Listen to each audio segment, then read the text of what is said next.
رائے کربلا آوے، صدائے کربلا جس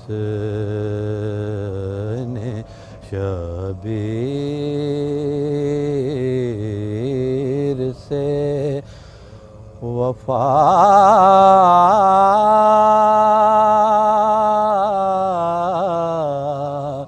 کی ہے، جس نے شبیر سے وفا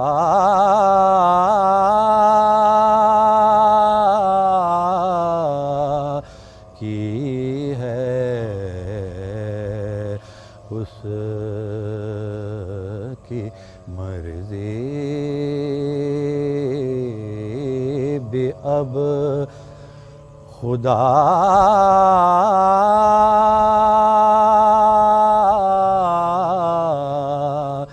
کی ہے،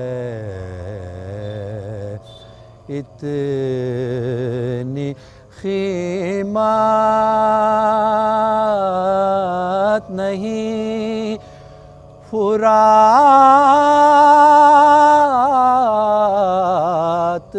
تیری، اتنی قیمت نہیں فرات تیری، جتنی عباس نے ادا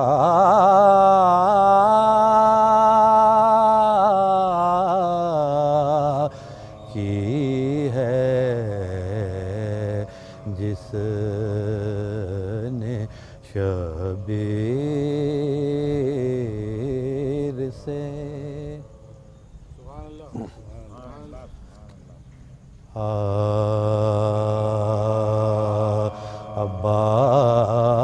عباس کے لاشے پجو آئے شہدی،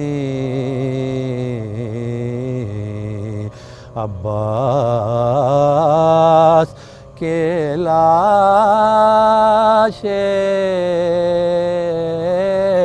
پجو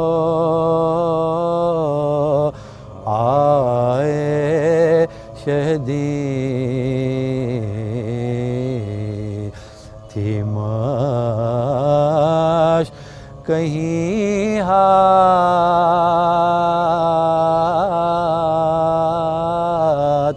کہیں لاش، کہیں رو رو کے کہا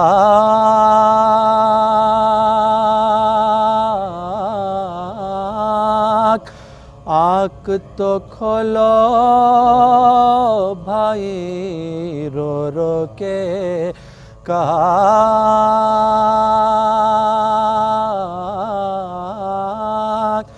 آنکھ تو کھولو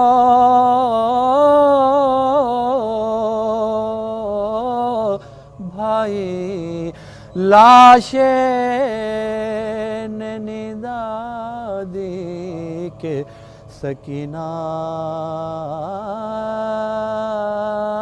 تو نہیں، عباس کے لاشیں پجو حسین جب کہ چلے بعد دوپہر رن کو،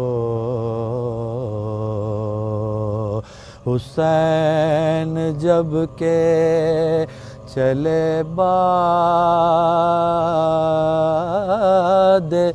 دوپہر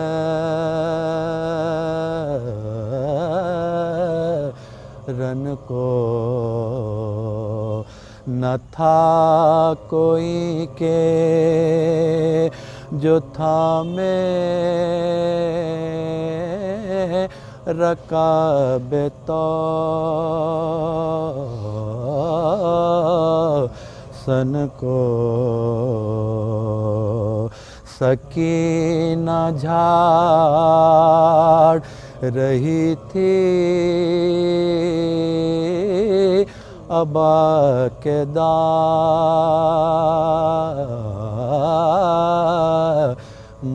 کو حسین چپ کے کھڑے تھے جھکائے گردن کو نہ آسرا تھا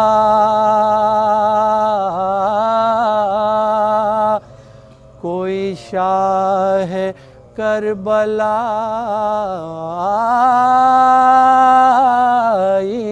کو نہ آسرا تھا کوئی شاہ کربلا کو فقط بہانے کیا تھا سوار بھائی کو حسین جب کہ صدائے کربلا ہاتف کی آواز شہ کو اترو شبیر یہ کربلا ہے بس قدم ابنا آگے بڑھاؤ اترو شبیر یہ کربلا ہے اب سفر ختم ہے ابن زہرا لبے دریا کرو خیمہ برپا حشر تک ہے یہیں تم کو رہنا اترو شبیر یہ کربلا ہے یہیں 9 روز مہمان رہو گے کھانے پینے کی غذا سہو گے بھوکے پیاسے یہیں قتل ہوں گے اترو شبیر یہ کربلا ہے آئی ہاتف کی آواز شہ کو اترو شبیر یہ کربلا ہے مرتے دم بھی نہ پانی ملے گا پیاسی گردن پہ خنجر چلے گا سر چڑھے گا سینہ پر تمہارا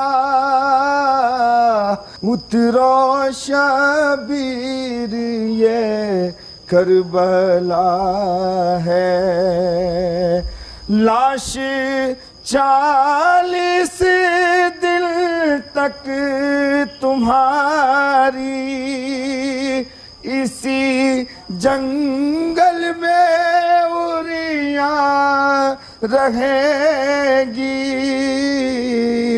رونے والا بھی ہوگا نہ کوئی، اترو شبیر یہ کربلا۔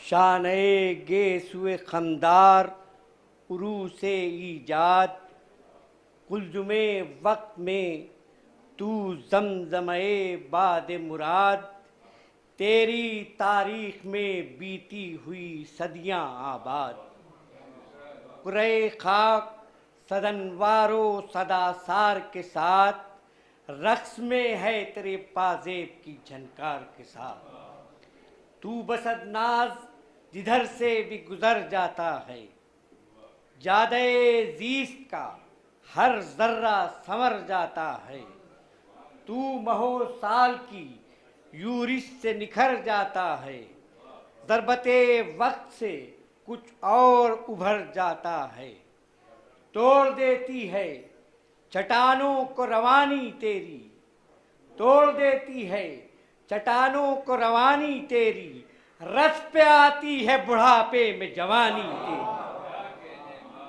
نوک تیری جگرے کوہ کو برماتی ہے، نازنینوں کے کلیجے میں اتر جاتی ہے، تیری گھنگور گھٹا دل پہ جو چھا جاتی ہے، دونوں عالم کے برسنے کی صدا آتی ہے، معتبر ہے جو گواہی سو گواہی تیری، صبح صادق کا سپیدہ ہے سیاہی تیری، ایک قلم نور فشاں ہو کہ دمک جائے زمین، ظلمت وہم میں زوبار ہو خورشید یقین، حیف اس دور جواں پر کہ بیں عقل مبین، آدمی کی عظمت کا اسے اندازہ نہیں، حسن عرضی پہ سماوات کو شیدا کر دے، آدمی کیا ہے یہ دنیا پہ ہویدا کر دے، دوزخ دہر میں گلزار جناں ہے انسان، حلقہ ظلم و خم آب رواں ہے انسان، جنبش نبض مکان روح زماں ہے انسان، خاک ہے تاج محل شاہ جہاں ہے انسان، حاکم کون و مکان ناظم دوراں انسان، خاک ایک رحل سبک سیر ہے قرآن انسان، خاک ایک رحل سبک سیر ہے قرآن انسان، آدمی حسن شفق نور سحر بانگ ہزار، بوئے گل رنگ ہنا موج صبا رقص شرار، نغمے جوئے چمن زمزمے ابر بہار، عشوے موسم گل ناز ہوائے کہسار، دستے کونین میں سرشار کٹورا انسان، نرگس لیلیے ایجاد کا ڈورا انسان، نرگس لیلیے ایجاد کا ڈورا انسان،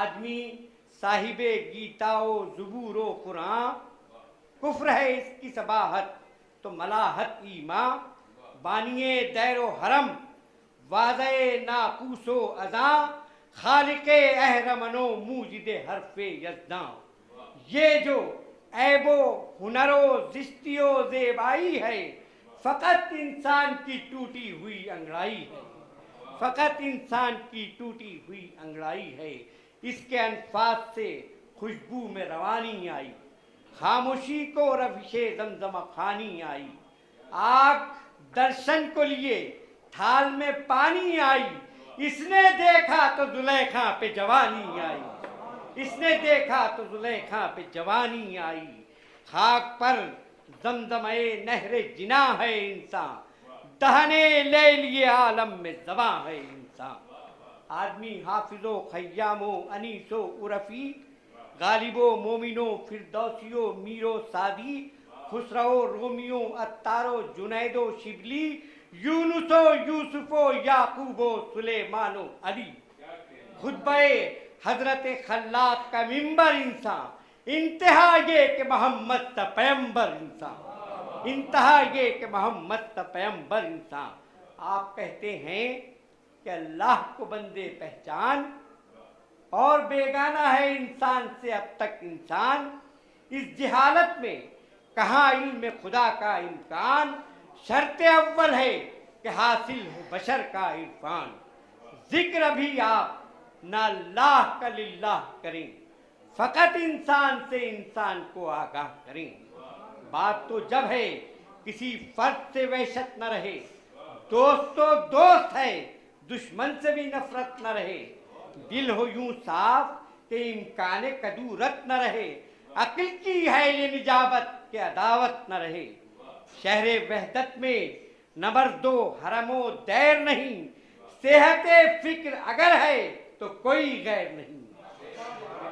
صحت فکر اگر ہے تو کوئی غیر نہیں. اور کھل جائے گی یہ بات کہ بے حب انام, نہ ولایت نہ امامت نہ رسالت نہ پیام. دل ہے بے سوز تو محمل ہے طواف و احرام, سب سے بہتر عمل خیر ہے تیمار عوام.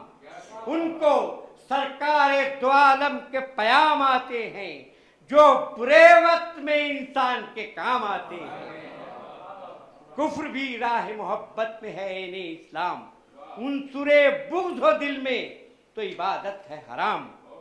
جو کسی قلب پہ جڑتا ہے نگین اکرام, کندہ ہوتا ہے درے عرش پہ اس شخص کا نام. جب کوئی غیر کو پیغام اما دیتا ہے, اٹھ کے ہر ذرہ آفاق اذاں دیتا ہے. اپنے یاروں کی محبت ہے مزاج انسان, آپ بھی اپنے رفیقوں پہ ہیں گوہر افشاں. دل سے تھا شمر بھی اپنے رفقا پر قرباں, آپ اور شمر ہیں اس سطح پا بالکل یکساں. ہاں جو دل میں چمن حب عدو کھل جائے, آپ کو سطح حسین ابن علی مل جائے. کپ کپاتی ہے جسے آہ اسیران بلا, جس کے سینے میں دھڑکتی ہے صدائے فقراء, جس کے اعصاب کو ڈستا ہے رخ زرد گدا, جس کی شہرگ میں کھٹکتی ہے نگاہ غربا. تذکرے اس کے فرشتوں میں ہوا کرتے ہیں, انبیاء اس کی زیارت کی دعا کرتے ہیں. انبیاء اس کی زیارت کی دعا کرتے ہیں. جس کی ہر سانس ہو ایک ولولے خیر انام, نیند ہو جس کی غریبوں کی محبت میں حرام. زیادہ خدمت انسان پہ جو ہو گرم خرام, اتری ہوئی بشریت پہ درود اور سلام. حامل اوج الوہیت انسان حسین, ہاں اسی زیادہ خدمت پہ خرامات حسین. اللہ اللہ وہ میدان میں تقریر امام, نرم لہجے میں کھنکتے ہوئے فردوس کا جام. یوں مرتب تھا لبے خشک پر شاداب کلام, جادے وہی پا جس طرح نبوت کا خرام. بات میں لہر بیں تشن لبی آتی تھی, بوئے انفاس رسول عربی آتی تھی, بوئے انفاس رسول عربی آتی تھی. ذہن بہرے تھے خطابت نہ ہوئی بارآور, ذہن بہرے تھے خطابت نہ ہوئی بارآور. رس کی بوندوں کو بھلا جذب کرے کیا پتھر, طبل پر چوٹ پڑی دشت ہوا زیر و زبر. باندھ لی آل محمد نے بھی مرنے پہ کمر, پھر تو ایک بر کے تپاں جانب اشرار چلی. نہ چلی بات تو پھر دھوم سے تلوار چلی. رن میں ہر چند کے تھا دبدبے کیسر و جم, لشکرو دمدمو تنتنو روب و حشم, دشنو خنجرو تیرو تبرو تیگو علم. لڑکھڑائے نہ محمد کے نواسے کے قدم, لڑکھڑائے نہ محمد کے نواسے کے قدم. سرے اشرار سے میدان وغا پاٹ دیا, تیغ برا کر رگے جاں سے گلا کاٹ دیا. تاج نے آل محمد پہ جو روکا پانی, پیاس کے ابر سے یوں ٹوٹ کے برسا پانی. بے دھڑک قصر حکومت میں درایا پانی, ہو گیا سر سے شہنشاہ کے اونچا پانی. تاجداری میں اور رنگو نگی ڈوب گئی، آسماں سے جو لڑی تھی وہ زمین ڈوب گئی، جوئے خون میں دلیروں کے سفینے آئے، چند پیاسے جو لہو موت کا پینے آئے، مرد جب سر سے کفن باندھ کے جینے آئے، شہریاری کو پسینے پہ پسینے آئے، نبض آقائیے ابلیس سے ہوس چھوٹ گئی، فقر کی ضرب سے شاہی کی کمر ٹوٹ گئی۔ اللہ اللہ جہاں کوب حسینی اصحاب، جن کے دریائے شجاعت میں دو عالم غرقاب، اکبر و ابن مظاہر کا نہیں کوئی جواب، وہ لڑکپن کی جوانی یہ بڑھاپے کا شباب، وہ لڑکپن کی جوانی یہ بڑھاپے کا شباب، دونوں جانباز تھے دونوں ہی جری کیا کہنا، مشلے شام و چراغ سحری کیا کہنا، قطرے دل میں لیے ایک سمندر تھے حسین، قطرے دل میں لیے ایک سمندر تھے حسین، ذات واحد میں سمیٹے ہوئے لشکر تھے حسین، دین آداب رفاقت کے پیمبر تھے حسین، جان دینے کو جب آئے تو 72 تھے حسین، جان دینے کو جب آئے تو 72 تھے حسین، سر فرشتوں کے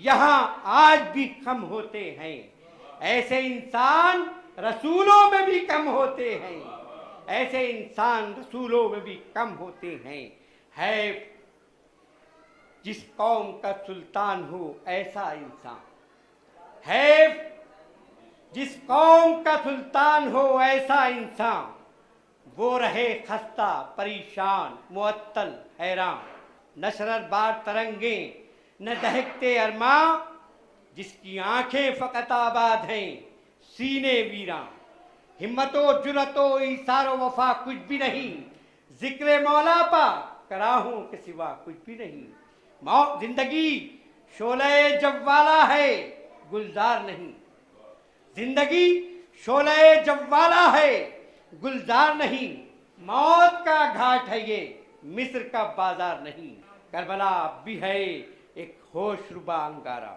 کربلا اب بھی ہے ایک ہوش ربا انگارہ، اپنے پانی میں لیے آگ کا جولاں آرا، برق و آتش کا ابلتا ہوا ایک فوارہ، ایک مڑتا ہوا خون شہداء کا دھارا، رنگ اڑتا نظر آتا ہے جہاں داروں کا، میں برستا ہے یہاں آج بھی انگاروں کا، کربلا سر سے کفن باندھ کے جب آتی ہے، کربلا سر سے کفن باندھ کے جب آتی ہے، وسعت ارض و سماوات پہ چھا جاتی ہے، تند انفاس سے فولاد کو برماتی ہے، تبر و تیر کو خطرے میں نہیں لاتی ہے، چڑھ کے نیزے پا دو عالم کو ہلا دیتی ہے، کربلا موت کو دیوانہ بنا دیتی ہے، کربلا اب بھی حکومت کو نگل سکتی ہے، کربلا اب بھی حکومت کو نگل سکتی ہے، کربلا تخت کو تلووں سے مچل سکتی ہے، کربلا خار تو کیا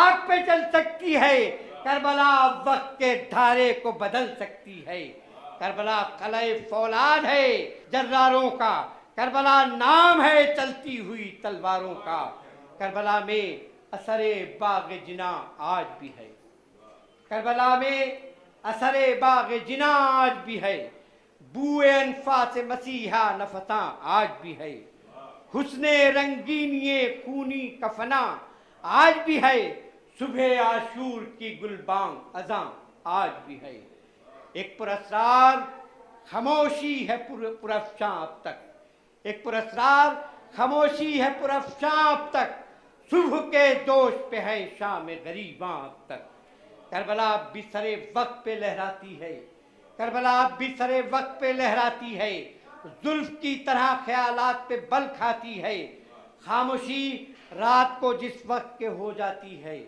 خاموشی رات کو جس وقت کے ہو جاتی ہے، دل زینب کے دھڑکنے کی صدا آتی ہے، دل زینب کے دھڑکنے کی صدا آتی ہے، کبھی ظلمت میں جو کوندا سا لپک جاتا ہے، ایک قرآن بلندی پہ نظر آتا ہے، ایک قرآن بلندی پہ نظر آتا ہے۔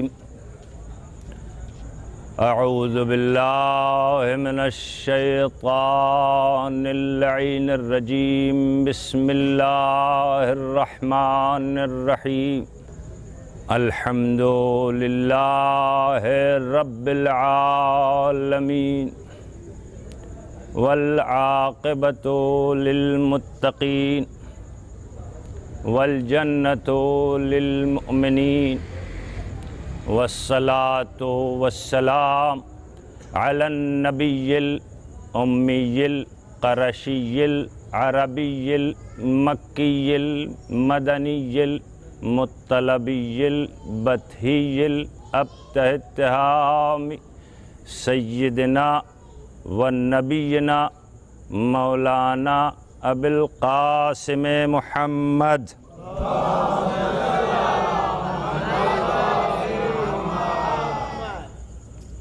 وعلى أهل بيته الطيبين الطاهرين المعصومين المنتجبين المنتخبين الغر الميامين أما بعد فقد قال سبحانه وتعالى في محكم كتابه المجيد ومتقن خطابه الحميد وقوله الحق بسم اللہ الرحمن الرحیم لن تنالوا البر حتی تنفقوا مما تحبون صلوات پڑھیے محمد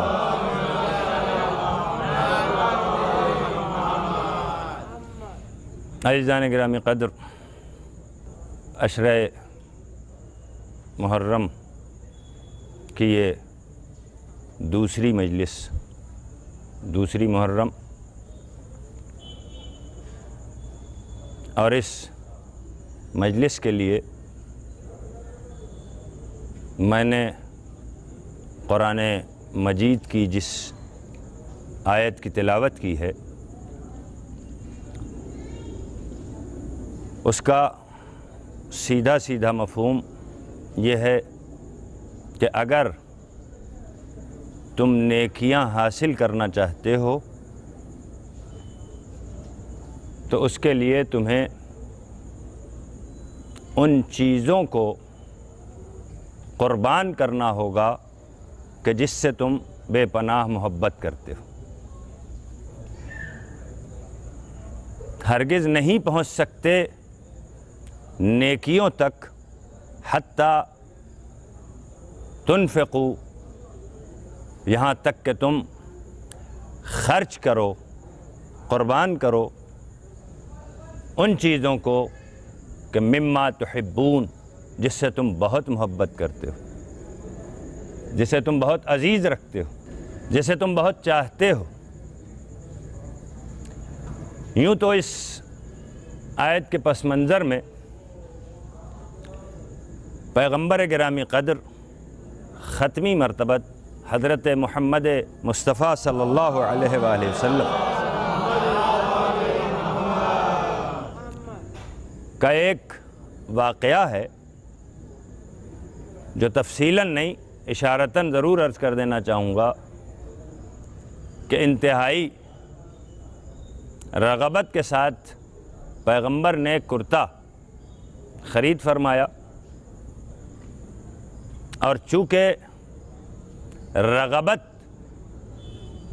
تھی لہٰذا جب وہ کرتا آپ تک پہنچا تو آپ نے اس کرتے کو کسی ایک بے لباس شخص کو عطا فرما دیا، جس کے بعد یہ آیہ کریمہ نازل ہو۔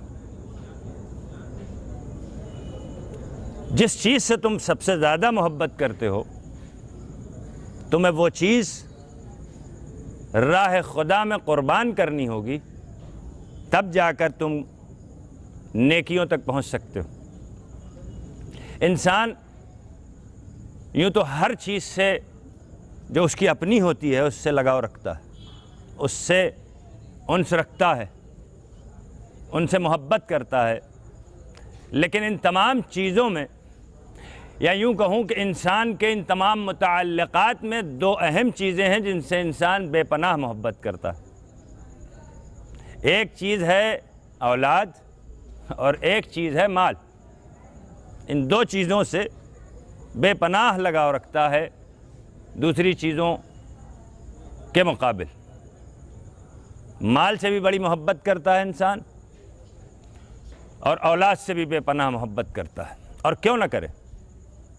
اس کو قرآن نے زینت الحیات الدنیا کہا ہے، مال کو بھی اور مال کے ساتھ ساتھ اولاد کو بھی۔ مال بھی انسان کی زندگی کو مزین کرنے والی چیز ہے اور اولاد بھی انسان کی زندگی کو مزین کرنے والی چیز ہے۔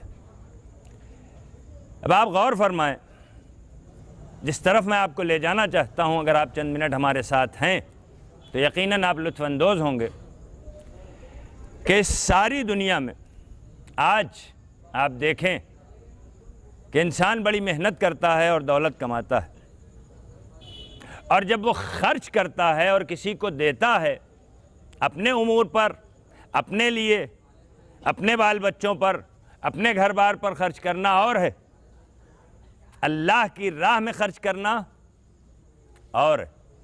اور جب انسان اللہ کی راہ میں اپنی اس بے پناہ محبوب چیز دولت کو خرچ کرتا ہے تو ظاہر ہے کہ اس کی نگاہ میں کچھ اور نہیں ہوتا سوائے اس کے کہ اس کے مطمع نظر خوشنودی پروردگار ہوتی ہے۔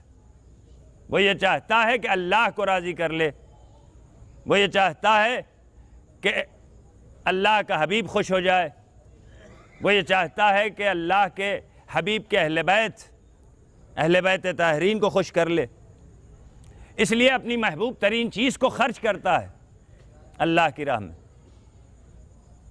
اور آج اگر کوئی عطا کرتا ہے، کوئی کسی چیز کو کسی کو دیتا ہے تو واقعاً صرف اسی لیے۔ ہو سکتا ہے کہ کوئی یہ کہے کہ نہیں، کچھ لوگ ایسے بھی ہوتے ہیں کہ جو صرف نام و نمود کے لیے خرچ کرتے ہیں، تو یقیناً اگر ایسا ہے بھی تو روز محشر جب وہ جزا کی امید رکھ کر ٹھہریں گے تو انہیں جواب دیا جائے گا کہ جزا اپنے اس عمل کی اسی سے لے لو کہ جس کی خوشنودی کے لیے، جس کو خوش کرنے کے لیے، جس کے درمیان اپنی شہرت پیدا کرنے کے لیے تم نے وہ خرچ کیا تھا۔ اگر تم نے میرے لیے خرچ کیا ہوتا تو آج جتنا تم نے خرچ کیا تھا اس سے کہیں زیادہ عطا کرنے والا میں تھا، لیکن حیف ہے کہ تم نے میرے بجائے کسی اور کی خوشنودی کے لیے۔ تو مسئلہ یہ ہے کہ انسان جو کچھ کرتا ہے، جو کچھ عطا کرتا ہے، وہ اگر اللہ و رسول اور ائمہ کی خوشنودی کے لیے ہے تو پھر قرآن کی اس آیت کے مطابق وہ نیکیوں تک پہنچتا ہے۔ دو چیزیں میں نے عرض کی، انسان کی محبوب ترین چیزیں ہیں، ایک اولاد ہے اور ایک مال ہے۔ اللہ نے اپنے قریب کے بندوں کو، برگزیدہ بندوں کو انہی دونوں چیزوں سے آزمائش میں مبتلا فرمایا۔ جو جتنا قریب گیا اس نے اتنی ہی سخت آزمائش اللہ کی بارگاہ میں پیش کی اور اس کو اتنی ہی سخت آزمائش سے دوچار کیا گیا۔ اگر اللہ نے اپنے نبی ابراہیم کو خلت عطا کی ہے تو پھر ان سے سب سے محبوب ترین چیز جو تھی اسے مانگا، اور جب وہ عطا کر دیا تب جا کر کے خلت جیسی نیک چیز اللہ نے ابراہیم کو عطا کی۔ اور وہ محبوب چیز کیا تھی کہ انہوں نے خواب میں دیکھا، پورا واقعہ آپ کے ذہن میں ہے، ابھی چند روز پہلے آپ ان واقعات کو سن چکے ہوں گے کہ جناب ابراہیم کو اگر اللہ خلت جیسی عظیم نیکی عطا کرنا چاہتا ہے تو پہلے آزمائش میں مبتلا کرتا ہے، اور سخت آزمائش۔ اولاد کا مسئلہ جس سے انسان مال سے بھی زیادہ محبت کرتا ہے، تمام چیزوں میں یہ دو چیزیں، اور ان دو میں بھی اولاد پر مال کو فوقیت نہیں دیتا، بلکہ مال پر اولاد کو فوقیت دیتا ہے انسان۔ اس سے دو چار کیا اور اس سے آزمائش لیا، تب جا کر کہیں خلت تک پہنچے۔ تو اب ظاہر ہے کہ اگر خلت ایک بلند مرتبہ ہے تو پھر وہ نیکی ہے عزیزو، اور اس نیکی تک پہنچنے کے لیے اللہ فرماتا ہے لن تنالوا البر، نہیں پہنچ سکتے نیکی تک جب تک کہ تنفقوا مما تحبون، اللہ کی راہ میں ان چیزوں کو نہ خرچ کرو کہ جس سے تم بے پناہ محبت کرتے ہو۔ اس کائنات میں اللہ نے سب سے بڑی نعمت اگر کوئی خلق فرمائی ہے تو وہ ہے ولایت علی۔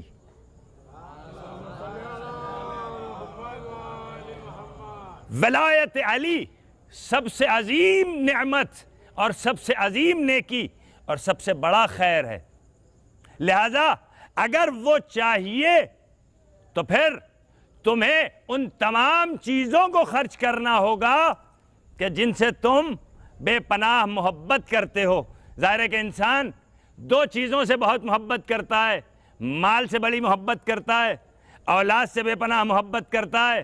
تو اب ظاہر ہے کہ جس کے پاس ولایت علی ہے وہ آزمائش میں اب مبتلا کیا گیا، اور یہ ولایت رکھنے والا اپنے بچوں کو فرش اعلیٰ پر لا کر اولاد کے ذریعے اس آزمائش میں کامیابی حاصل کرتا ہے، اور محرم میں عزاداری پر اپنے محبوب ترین چیز مال کو خرچ کر کے اس آزمائش میں کامیابی حاصل کرتا ہے۔ صلوات پڑھیے محمد اور آل محمد پر۔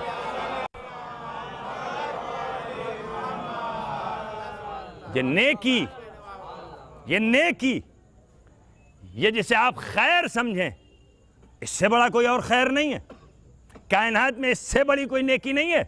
اسی لیے آپ دیکھیں کہ غدیر میں اگر علی کی ولایت کا اعلان ہونا تھا تو اس کے لیے حی علی الصلاح کہہ کر لوگوں کو نہیں بلایا گیا، حی علی الفلاح کہہ کر نہیں بلایا گیا، بلکہ کیا کہا گیا؟ حی علی خیر العمل، یعنی کائنات میں یہ بقیہ چیزیں عمل ہیں، اگر ولایت ہے تو پھر وہ خیر عمل ہے۔ صلوات پڑھیے محمد اور آل محمد۔ اور فرما رہے ہیں تو یہ ہے نیکی کہ جہاں تک پہنچنے کے لیے انسان کو ان چیزوں کو خرچ کرنا ہوگا جس سے وہ بے پناہ محبت کرتا ہے۔ پیغمبر کے اس واقعے کے ضمن میں یہ آیہ کریمہ نازل ہوئی، لیکن آپ محمد اور آل محمد علیہ السلام کی اگر سیرت کو اور ان کی حیات طیبہ کو دیکھیں تو پوری زندگی میں بے پناہ ایسے واقعات آپ کو مل جائیں گے کہ جہاں انہوں نے اپنی محبوب ترین چیز اللہ کی راہ میں قربان کی۔ ایک دو واقعات نہیں ہے ایسا نہیں کہ یہ ایک کرتے کا واقعہ ہے۔ آپ کے سامنے سورہ دہر کے نزول کا واقعہ کہ جہاں مسلسل 3 دن تک کبھی فقیر، کبھی یتیم، کبھی اسیر، انہیں روٹیاں عطا کی گئیں۔ آپ کے سامنے پورا واقعہ ہے، اشارتاً صرف عرض کرنا چاہتا ہوں تاکہ آپ کے لطف میں اضافہ ہو جائے، اور یقیناً علی کا چاہنے والا عزادار حسین جب بھی فضائل اہل بیت سنتا ہے تو بے پناہ خوش ہو جاتا ہے۔ 3 دن تک مسلسل آل محمد علیہ السلام نے عطا فرمایا، روٹیاں عطا فرمائی 3 دن تک مسلسل۔ پہلے دن 5 روٹیاں تیار ہوئی تھی نا، آپ کے اذہان میں ہے کہ پہلے دن 5 روٹیاں بنائی گئیں، اہل بیت نے ان 5 روٹیوں کو بارگاہ خداوندی میں راہ خدا میں عطا فرما دیا، یتیم کو دے دیا۔ دوسرا دن آیا، بعینہ ہی وہی واقعہ، وقت افطار، ہاتھ جیسے ہی دسترخوان کی طرف بڑھے سائل نے سوال کیا، اہل بیت نے پھر 5 روٹیاں اٹھا کر سائل کو دے دیا۔ پھر تیسرے دن بعینہ ہی وہی واقعہ، پھر اسی طرح سے سائل کو عطا کر دیا گیا۔ 3 دن تک ہر دن 5 روٹیاں، شمار یقیناً آپ کے ذہن میں تینوں دن کی اگر آپ روٹیاں کاؤنٹ کریں تو کتنی روٹیاں ہوتی ہیں؟ 15 روٹیاں. ذہن میں رکھیے یہ 15 روٹیاں یہ کوئی معمولی روٹی نہیں ہے. یہ سیدہ کے ہاتھوں کی پکائی ہوئی روٹی ہے عزیزو. صلوات پڑھیے محمد اور آل محمد پر. اب آپ ان کی قیمت دیکھیں, ان روٹیوں کی قیمت اور ان کی عظمت ملاحظہ فرمائیں. 15 روٹیاں 3 دن میں دی ہیں اہل بیت نے. جیسے ہی 3 دن گزر گئے 15 روٹیاں اہل بیت نے راہ خدا میں دے دی. اب وہاں سے ایک سورہ نازل ہوا. سورے نے آگے بڑھ کے قصیدہ پڑھا. آپ کبھی دیکھیں, غور کریں, سورہ دہر میں 31 آیتیں ہیں. غور کر رہے ہیں؟ سورہ دہر میں 31 آیتیں ہیں عزیزو. اگر آپ بسم اللہ کو نہ بھی شمار کریں تو بھی 30 آیتیں ہیں عزیزو. اور روٹیاں کتنی دی گئیں؟ 15. سورہ جو نازل ہوا اس میں آیتیں کتنی ہیں؟ 30. یعنی ایک روٹی کے عوض 2 آیتیں ہیں. غور فرما رہے ہیں نا. میں نے شروع میں ایک لفظ کہہ دیا, ایک جملہ کہہ دیا کہ یہ کوئی معمولی روٹیاں نہیں ہیں جو ہمارے تصورات میں آ جائیں. ان کی عظمتوں کو آپ غور فرمائیں. صرف ایک اشارہ کروں گا کہ ایک روٹی کے عوض 2 آیتیں. کتنی وزنی روٹی ہے؟ آپ کہیں گے 2 آیتیں ہی تو ہیں, لیکن آپ نے غور نہیں کیا. قرآن کی 2 آیتیں عزیزو. ایک روٹی کے مقابل قرآن کی 2 آیتیں. ترازو میں ایک طرف نبی کھڑا ہوا ہے, ایک طرف ترازو کے پلے میں نبی کھڑا ہوا ہے. ہر طرح کے زر و جواہر رکھے جا چکے, لیکن نبی کا پلہ بھاری کا بھاری رہا. غور نہیں کر رہے ہیں آپ عزیزو؟ نبی ابھی بھی بھاری رہا. جب نبی نے دیکھ لیا کہ یہ سب اپنی کوششیں کر چکے, تب نبی نے قریب بلایا لوگوں کو اور کہا میں نبی ہوں, میں نبی ہوں, میرا وزن اس طرح سے نہیں کیا جا سکتا. کاغذ اور قلم منگایا, فوراً دے دیا گیا. انہوں نے قرآن مجید کی ایک آیت بسم اللہ الرحمن الرحیم تحریر فرمائی اور فرمایا اسے دوسرے پلے میں رکھو, اسے دوسرے پلے میں رکھو. اب جیسے ہی دوسرے پلے میں آیت آئی, ایک پلے میں ایک نبی ہے, دوسرے پلے میں قرآن کی ایک آیت ہے. ابھی تک نبی بھاری تھا, اب قرآن کی ایک آیت بھاری ہے. اب ذرا ان سیدہ کے ہاتھوں کی پکائی ہوئی روٹی کا وزن دیکھیے. وہاں نبی تولا جائے گا قرآن کی ایک آیت سے. اللہ نے سیدہ کی ایک روٹی کا وزن 2 آیتیں رکھا. صلوات پڑھیے محمد اور آل محمد پر. اور فرمایا تو اہل بیت جو عطا کرتے ہیں, اگر فرق کیا ہے؟ انبیاء نے بھی عطا فرمایا عزیزو, اور عطا کرنا, سخاوت کرنا, یہ سب قدسی صفتیں, کوئی معمولی بات نہیں ہے. لیکن عطا کا انداز الگ الگ. جناب یعقوب کے لیے ملتا ہے کہ وہ روزانہ 2 دمبے ذبح کرتے تھے.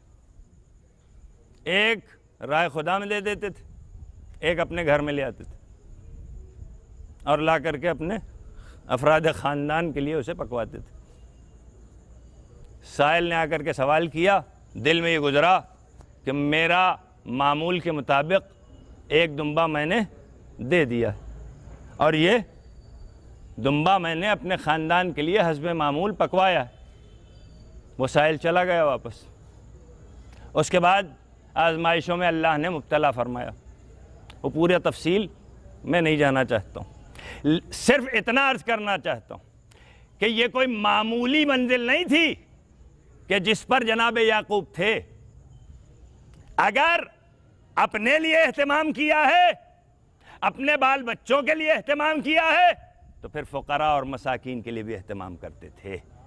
یہ منزلت نبی ہے، بہت بڑی منزل ہے، ہم اور آپ آسانی سے تصور نہیں کر سکتے، لیکن یہ ایک انداز ہے عطا کا۔ اور دوسرا انداز عطا، 5 افراد ہیں، 5 روٹیاں ہیں، مانگنے والا ایک ہے۔ غور نہیں کر رہے ہیں عزیزو آپ، مانگنے والا ایک ہے، روٹیاں 5 ہیں۔ یہ بھی تو ممکن تھا اس ایک کا پیٹ بھرنے کے لیے 1-2 روٹیاں اسے دے دی جاتی، باقی خود استعمال کیا جا سکتا، یقیناً ممکن تھا، لیکن عطا کا انداز الگ ہوتا ہے۔ اگر وہ دسترخوان یعقوب کا ہوتا تو یقیناً ممکن تھا، لیکن یہ دسترخوان سیدہ کا دسترخوان تھا۔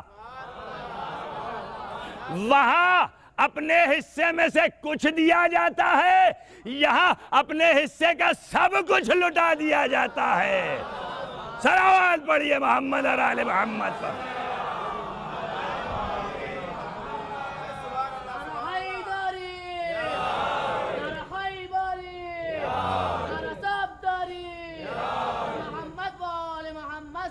اللہم صلی علی۔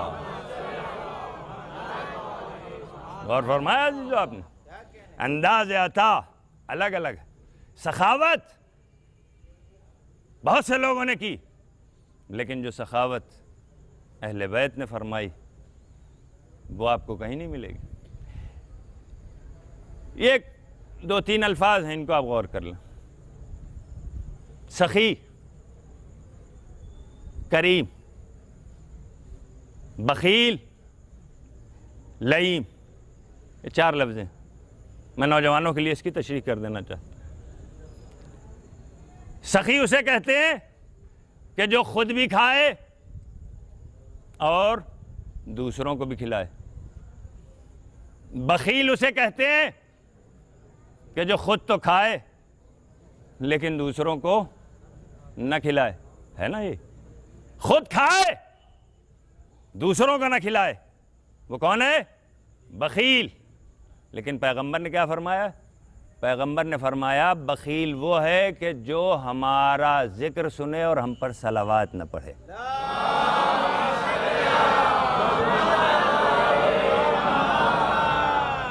تو بخیل جو خود تو کھائے کسی اور کو نہ کھلائے، سخی جو خود بھی کھائے اور دوسروں کو بھی کھلائے۔ یہ دونوں ایک دوسرے کے اپوزٹ۔ اب 2 لفظیں اور بچی ہیں، کریم اور لئیم۔ لئیم کسے کہتے ہیں؟ بخیل تو آپ کے ذہن میں ہے نا، کہ جو خود کھائے دوسروں کو نہ کھلائے۔ ایک اور لفظ ہے اس کے لیے، لئیم۔ لئیم کون ہے؟ جو نہ خود کھائے اور نہ کسی دوسرے کو کھلائے۔ غور کرنا، نہ خود کھائے نہ دوسرے کو کھلائے، وہ ہے لئیم۔ اب تینوں لفظوں کو میں ایک ساتھ تعریف کر رہا ہوں، اپنے ذہنوں میں رکھیے، تب جا کے چوتھے کا ترجمہ جب کروں گا، اس کی جب تشریح کروں گا تو لطف آئے گا۔ بخیل جو خود کھائے کسی کو نہ کھلائے، لئیم جو نہ خود کھائے اور نہ کسی کو کھلائے، سخی جو خود بھی کھائے دوسروں کو کھلائے۔ اب ایک لفظ بچتی ہے کریم۔ کریم کا مطلب ہے جو خود نہ کھائے دوسروں کو کھلائے، اسے کریم کہتے ہیں۔ کائنات کا کوئی بھی انسان سخی ہو سکتا ہے، لیکن اہل بیت کے علاوہ کریم کوئی اور نہیں ہو سکتا ہے۔ صلوات پڑھیے محمد اور آل محمد پر۔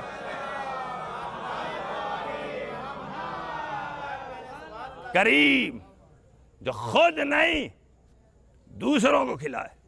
اس واقعے میں آپ نے دیکھا کہ اگر صرف سخی ہوتے اہل بیت تو خود بھی کھاتے اسے بھی کھلاتے، لیکن اہل بیت صرف سخی نہیں ہیں، اہل بیت کریم ہیں، خود نہیں کھاتے دوسروں کو عطا فرماتے۔ اور قرآن نے تعریف کیا، وَيُؤْثِرُونَ عَلَىٰ أَنفُسِهِمْ وَلَوْ كَانَ بِهِمْ خَصَاصَةٌ۔ یہ وہ لوگ ہیں کہ جو ایثار کرتے ہیں ان چیزوں میں کہ جو خود ان کے اپنے لیے ضروری ہوتا ہے. یہ وہ لوگ ہیں کہ جو ان چیزوں میں ایثار کرتے ہیں کہ جو اپنے نفس کے لیے ہو، اس کو اٹھا کر راہ خدا میں کرو. اہل بیت کی شان عطا اسے گئے. صحابی بیٹھے ہوئے تھے مولا کی خدمت میں، موضوع چھڑ گیا سخاوت کا. غور فرمائیں، سخاوت کا موضوع چھڑ گیا. فلاں سخی ہے اور فلاں سخی ہے اور فلاں سخی ہے. اسی درمیان کسی نے کہا مولا حاتم تائی بڑا سخی تھا. حاتم تائی اتنا سخی تھا، واقعاً آپ دیکھیں کہ تاریخ میں آج بھی سخاوت کی لفظ حاتم کے ساتھ جوڑ دی جاتی ہے. اگر کوئی بہت سخاوت کرنے لگا ہو تو لوگ طنزاً کہا حاتم بنے ہوئے ہیں آج کل. تو یعنی ایک لفظ اس کی طرف منسوب کر دیا گیا. بہت توجہ رکھیں عزیزو. تو مولا کی خدمت میں عرض کیا صحابی نے کہ مولا حاتم تائی بڑا سخی تھا. اچھا کیا سخاوت تھی اس کی؟ کہ ایک سائل کو جب وہ آتا تھا حاتم کے گھر پر تو اس نے 40 دروازے بنوا رکھے تھے، اور اس سائل کو یہ اختیار تھا کہ وہ ان 40 دروازوں پر جائے اور جب جائے گا اسے عطا کیا جائے گا. کیا مطلب ہے؟ کہ مولا مطلب یہ ہے کہ ایک ہی سائل کو حاتم 40 دروازوں سے دیا کرتا تھا. مولا مسکرائے، مسکرا کر فرمایا یہ بھی کوئی سخاوت ہے؟ ارے اگر سخاوت کرنا ہی تھی تو در در بھٹکانے کی ضرورت کیا تھی؟ حیدر کی سخاوت اس منزل پر ہے کہ ایک در سے اتنا دے دیا کہ پھر اسے در در بھٹکنے کی ضرورت نہیں پڑتی ہے. صلوات پڑھیے محمد اور آل محمد.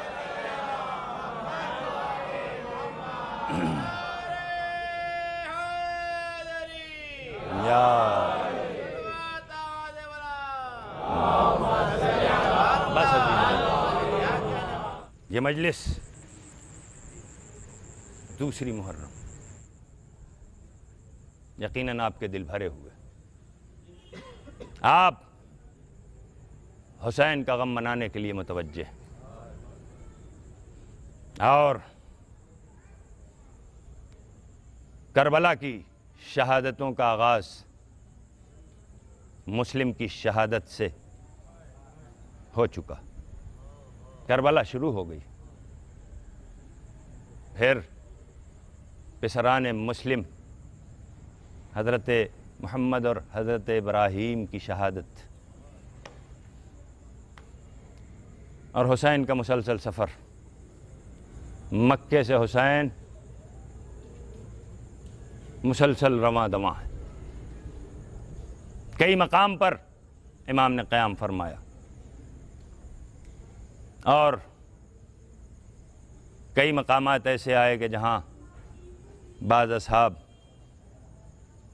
شامل ہوئے حسین کے لشکر میں، جن میں سے ایک کا ذکر کروں کہ زہیر قین منزل شراف سے پہلے جب قیام فرمایا تو زہیر قین شامل ہوئے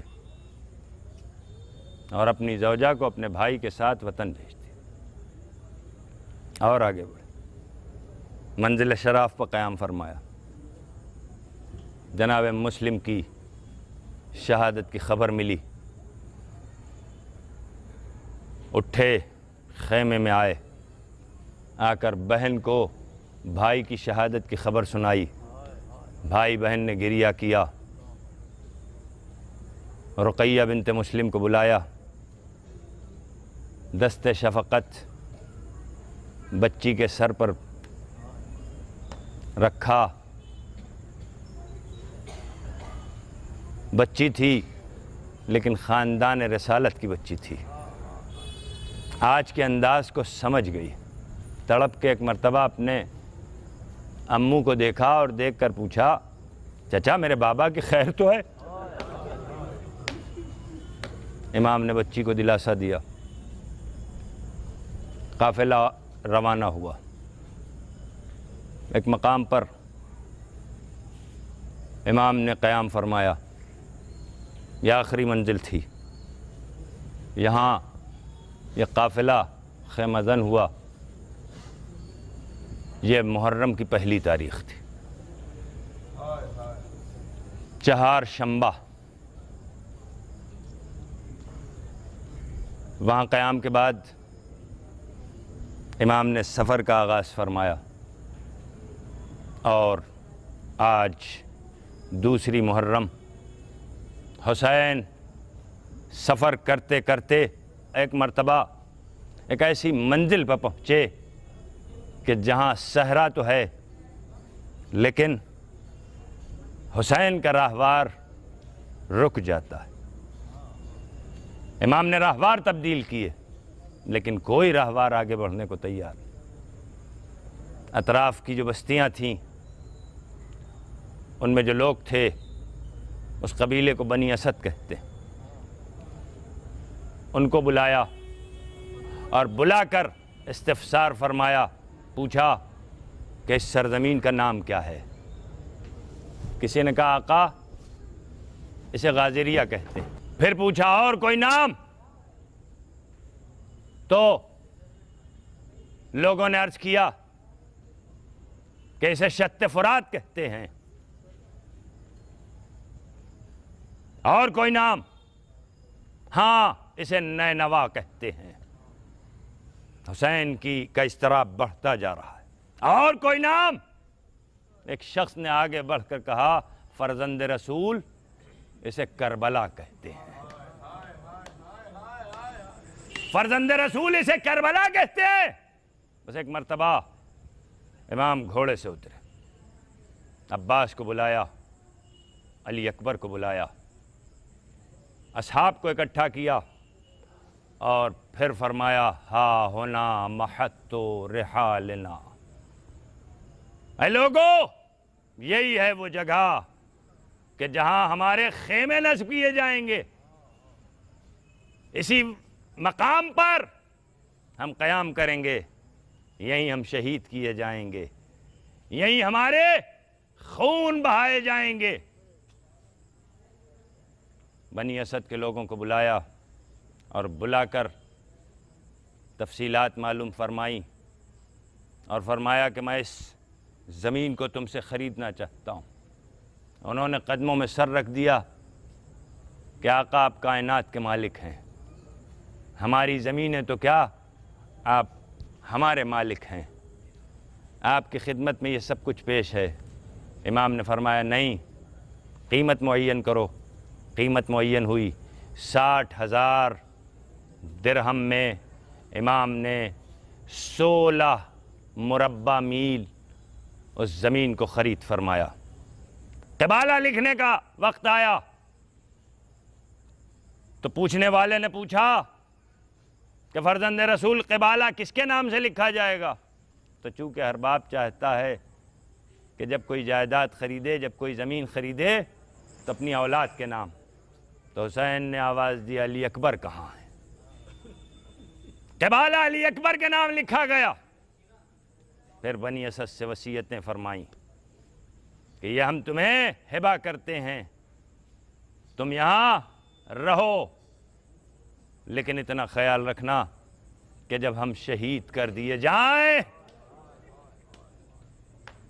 تو آ کر کے ہماری لاشوں کو دفن کر دینا۔ ان سے کہا تم جا سکتے ہو۔ جب جانے لگے تو امام نے فرمایا اپنی عورتوں کو بھیج دو۔ بنی اسد کی عورتیں آئیں، امام نے فرمایا میں فاطمہ کا لال ہوں، میں یہاں قیام کر رہا ہوں، یہاں ہمیں شہید کیا جائے گا، ہمارا خون بہایا جائے گا۔ ہم نے تمہارے مردوں کو وصیت ضرور کی ہے، لیکن اگر وہ کسی وجہ سے، کسی خوف کی وجہ سے نہ آئے تو تم ہماری لاشوں کو دفن کر دینا یا اس پر مٹی ڈال دینا۔ جب وہ جانے لگیں تو امام نے فرمایا کہ اپنے بچوں کو بھیج دو۔ بس ارباب اعزاز چند منٹ اور آپ کی زحمت تمام ہے. اپنے بچوں کو بھیج دو. بچے آئے. فرمایا میں علی اصغر کا بابا ہوں. اگر تمہارے بابا تمہاری مائیں ہمیں دفن نہ کرے تو تم کھیلتے ہوئے آنا اور ایک ایک مٹھی خاک ہماری لاشوں پر ڈال دینا. جزاکم ربکم. خدا آپ کی نوازوں پر رحمت نازل کرے. کوئی غم نہ دے سوائے غم مظلوم کربلا کے. عزادارو وصیتیں ہو چکی. خیام کے نصب کیے جانے کا امام نے حکم دیا. خیمے نصب کیے گئے. مخدرات عصمت و طہارت ہماریوں سے اتری اور ایک مرتبہ خیموں میں جانے لگی. اب جیسے ہی ثانیہ زہرا نے پہلا قدم خیمے میں رکھا وہیں بیٹھ گئی. ایک مٹھی خاک اٹھایا. خاک اٹھا کر سونگھا اور فضہ سے کہا ذرا میرے ماجائے کو بلاؤ. حسین آئے. کہا بہن زینب آپ نے یاد کیا. کہا بھیا آخر یہ کیسی زمین ہے کہ آج جب سے ہم اس پر اترے ہیں ہمارا دل بیٹھا جا رہا ہے. اے بھیا اس خاک سے تمہارے خون کی خوشبو آ رہی ہے. کہا بہن زینب یہی وہ مقام ہے جہاں ہمارے خون بہائے جائیں گے. جزاکم ربکم. کہا بھیا ایک آخری سوال. کہا بہن کیا ہے؟ کہا بھیا جب سے میں خیمے میں آئی ہوں تب سے پس خیمہ سے کسی ضعیفہ کے رونے کی آواز آ رہی ہے. بھیا یہ آواز کس کی؟ کہا اے زینب ارے نہیں پہچانا یہ ہماری ماں فاطمہ کی آواز. اب یہ روز عاشور تک ہماری ماں کی فریاد. صحرائے کربلا آوے صدائے کربلا.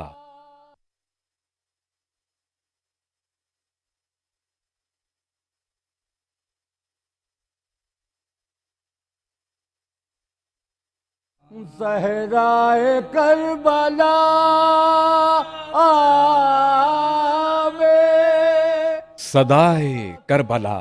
مرحبا یا حسین یا حسین یا حسین یا حسین یا حسین. کہہ رہے تھے یہ کل انبیاء یا حسین یا حسین یا حسین یا حسین یا حسین علی یا حسین یا حسین یا حسین یا حسین. بولے آدم کے میری دعا آپ ہے. نوح بولے میرے نا خدا آپ ہے. اب روئے خلیل خدا آپ ہے. بولے موسیٰ کے میری عصا آپ ہے. خضر بولے میرے رہنما آپ ہے.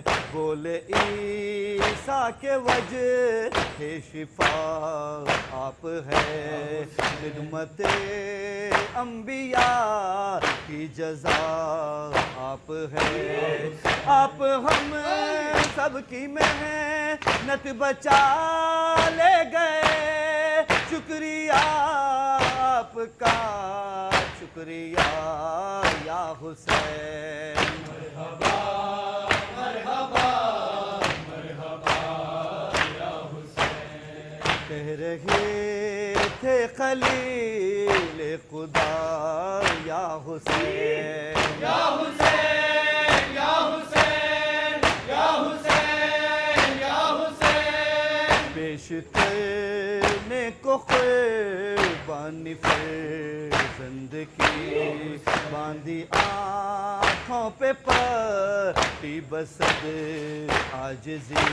رہے تھے خلیل خدا یا حسین یا حسین یا حسین یا حسین یا حسین کہہ رہے تھے خلیل خدا یا حسین یا حسین یا حسین یا حسین یا حسین پیش کرنے کو قربانی فرزند کی باندھی آنکھوں پہ پٹی بسل عاجزی حلق پہ اس کے پھر بھی چھری کب چلی آیا جنت سے فدے یا تو جان بچ گئی دیکھتے ہی گلے پر چھری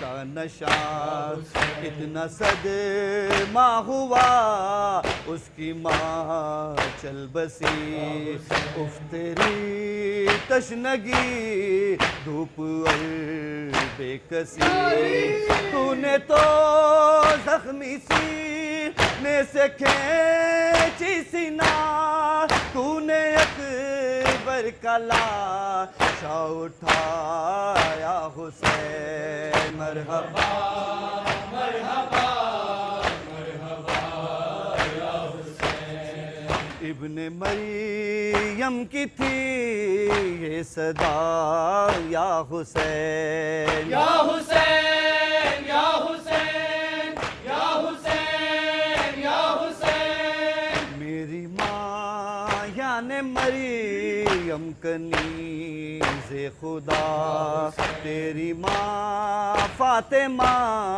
ملکہ حلتا مجھ کو بس ماں کی نسبت سے جانا گیا اور تو کہہ لیا فرزند خیر الورا ماں کی آغوش تھی صرف جھولا میرا اور فرشتوں نے جھولا جھولایا تیرا میں تو آغوش مادر میں گویا ہوا تو نے حلق بری دان سے قرآن پڑھا میں نے تو صرف مردوں کو زندہ کیا تو نے اسلام زندہ کیا یا حسین مرحبا مرحبا مرحبا یا حسین کہہ رہے تھے رسول خدا یا حسین یا حسین یا حسین یا حسین یا حسین میرے قاسم کا جس دم ہوا انتقال ماں تھی بے ہوش خود میں تھا غم سے نڈھال تیرے بابا نے دیکھا جو میرا یہ حال خود بنائی لحد گو تھا دل کو ملال یوں ہوا چین سے دفن وہ نونہال دفن اصغر پہ کیا صبر تھا بے مثال پاس ہی تھی کھڑی مادر خستہ حال اپنے ہاتھوں سے جلتی ہوئی خاک میں تو نے خود بے زبان کو چھپایا حسین مرحبا مرحبا مرحبا یا حسین یا حسین یا حسین یا حسین یا حسین یا حسین یا حسین السلام علی الحسین وعلى علي بن الحسين وعلى أولاد الحسين وعلى أصحاب الحسين. ولعن الله أمة قتلتك ولعن الله أمة ظلمتك ولعن الله أمة سمعت بذلك ورضيت به. السلام عليكم ورحمة الله وبركاته.